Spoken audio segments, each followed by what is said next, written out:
کر لیں کہ قبلہ تبدیل ہوا تھا ظہر کی نماز کے وقت۔ اس کے بعد جب ایک صحابی وہاں سے نکلا اور مسجد قبلتین والے علاقے میں پہنچا جہاں پہ بنی سلمہ رہتے تھے،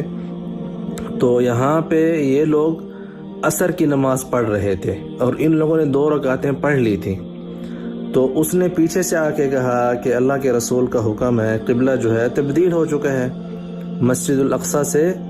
مسجد الحرام مکہ المکرمہ کی طرف، کیونکہ یہ اہل ایمان تھے۔ جیسے کہ میں نے آپ کو فرمایا کہ اللہ پاک نے فرمایا کہ سیقول السفہاء،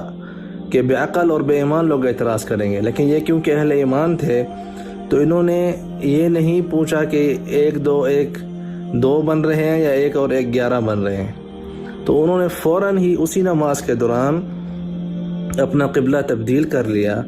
جس کی وجہ سے یہ مسجد مشہور ہوئی 2 قبلوں والی مسجد۔